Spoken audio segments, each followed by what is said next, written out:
AC Milan fans staged incredible San Siro protest as ultras release a scathing statement. Supporters are furious at the CEO and the way the club has been managed in recent years.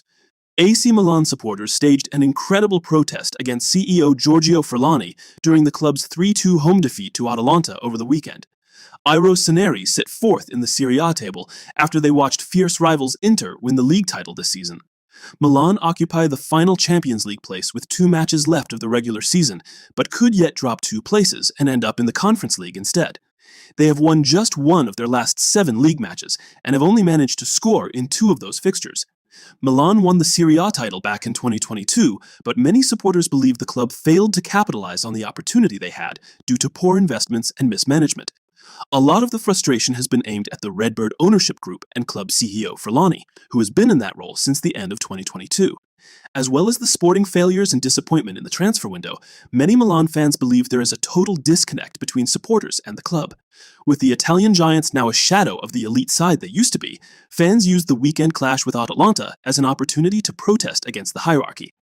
There were protests outside the stadium ahead of kickoff on Sunday, and they continued inside the ground before kickoff.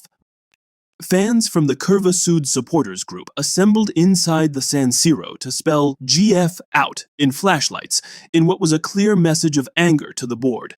Supporters continued to chant in protest as the game went on, and with Milan 3-0 down in the second half, thousands of fans walked out in their latest display of anger. Max Allegri's side struck twice late on to salvage a more respectable scoreline, but the empty seats inside San Siro told all you needed to know about the mood at the club. In their latest fanzine, the Curva Sud also published a statement asking for the resignation of Furlani. Exactly 4 years ago, we were celebrating one of the most wonderful Scudetto wins in Milan's history, a tournament won by admiring all those elements of a team that was not the favorite: courage, grit, unity, desire, team spirit, and the incredible support of the fans. It was an unforgettable example of Milan spirit. Now, 4 years later, what is left? That was a winning team that needed only a few quality international additions to aim higher, but was completely dismantled by a totally incapable and incompetent group of directors, led by Giorgio Furlani, who stands on the rubble of his sporting failure. It is clear for all to see, other than those who have interest in keeping him there, namely the owners, whose vision of Milan is purely financial and based on revenue, trampling shamefully over the history of this club and the ambitions its fans always had.